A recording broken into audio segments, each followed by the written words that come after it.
రేవంత్ రెడ్డి గారు PCC president. దీని లోతుపాత్రలను గ్రహించి మేము అధికారానికి వస్తే చాలా ఆవేశంతో మాట్లాడిన మాట, ఈ ధరణి అనే వ్యవస్థను బంగాళాఖాతంలో పడేస్తామని. వెంటనే అధికారానికి వచ్చిన తర్వాత కమిటీ ఏర్పాటు చేయడం, అసెంబ్లీలో చర్చ జరగడం, ఆర్ఓఆర్ చట్టం తీసుకురావడం, కంపెనీకి ఆ విదేశీ కంపెనీ ప్లేస్లో ఎన్ఐసి కంపెనీ పెట్టడం, ధరణి ప్లేస్లో భూభారతి వ్యవస్థ పెట్టడం.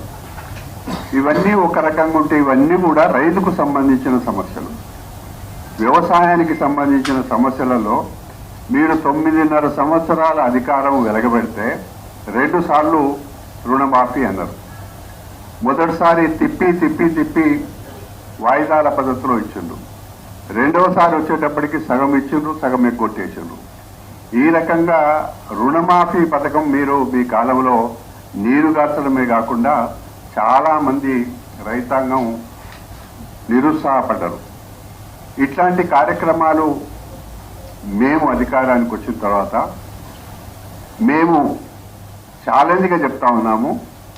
భారతదేశంలో ఏ రాష్ట్రం కూడా ఇప్పటి వరకు, స్వాతంత్రం వచ్చిన తర్వాత ఇప్పటి వరకు ఏ రాష్ట్రం కూడా 2 లక్షల రూపాయల ఏకకాలంలో రుణమాఫీ జరగలే.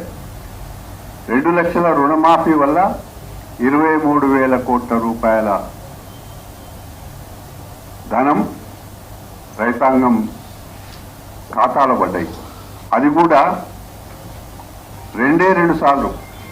మొదటి విడత 18,000 పైచిలుకు అయితే, రెండవ విడత మహబూబ్ నగర్లో రైతు పండుగ సందర్భంగా 3,000 కోట్లు, అంటే దాదాపుగా 23,000 కోట్ల రూపాయలు.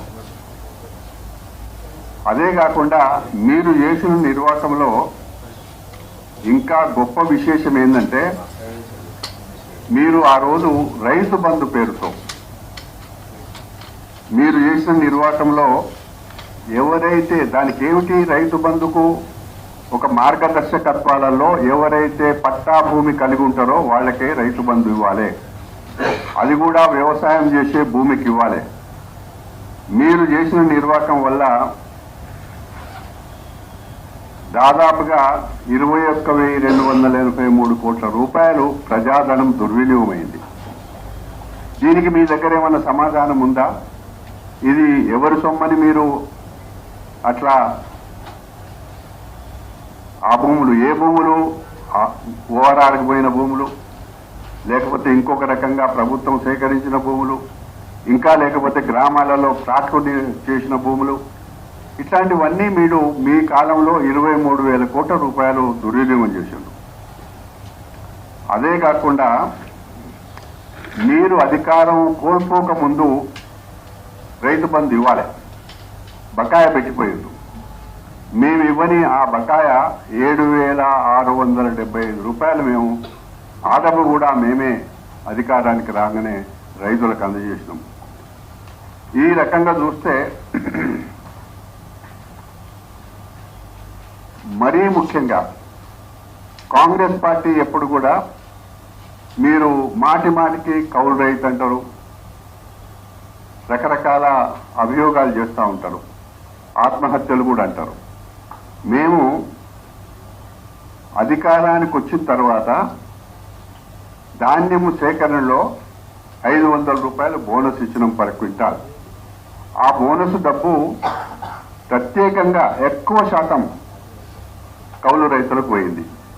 గ్రామాలలో చూస్తే ఎవరి నోట విన్నా మొట్టమొదటిసారిగా మాకు కౌలు రైతులకి భారీగా మాకు ఆదాయం దొరికింది. మేము పంట పండించిన పంటకు 500 రూపాయల బోనస్ రావడం వల్ల మాకు ఆర్థికంగా మేము బలపడ్డము అనే మాట రైతాంగం నుంచి వస్తున్న మాట. సో ఈ విధంగా మేము చేస్తున్న ఈ కార్యక్రమాలలో మరీ ముఖ్యంగా ప్రజాపాలనలో 1 కాదు 2 కాదు, మేము ఆనాడు మేనిఫెస్టోలో ఏవైతే స్పెసిఫిక్గా మేము చెప్పినామో అవి అన్నీ కూడా అమలు చేయడంలో చాలా వేగంగా ముందుకు పోయినాం. 6 గ్యారంటీలలో దాదాపుగా అన్ని గ్యారంటీలు కూడా బాగా వేగంగా జరుగుతూ ఉన్నాయి. వ్యవసాయ రంగానికి వస్తే అన్ని మేము చెప్పిన రుణమాఫీ కానీ రైతు భరోసా విషయంలో నేను ఇందాక మనవి చేసిన ఒక మాటికి అంటారు ఏది మీ రైతు భరోసా అని. మేము మీలాగా ఏదో నాయకులకో మీ వాళ్లకో లాభం చేసేటట్టుగా మేము చేయలే. మేము చాలా ప్రతి గ్రామంలో ఇప్పుడు జరుగుతూ ఉన్నాయి. రెవెన్యూ, అగ్రికల్చర్ డిపార్ట్మెంట్ వాళ్ళు గ్రామాన పోయి ఏ పొలం పంట పండుతున్నది అనేది పూర్తిగా వివరణ తీసుకుంటున్నారు. 26 జనవరికి తర్వాత ఇది కూడా రైతు భరోసా అనే పేరుతో ఇచ్చే డబ్బు ఆంక్షలు లేకుండా ఏదైతే సేద్యానికి యోగ్యమైన భూమి ఉందో వాటికన్నిటి కూడా ఇవ్వడానికి మంత్రివర్గం నిర్ణయం చేసింది.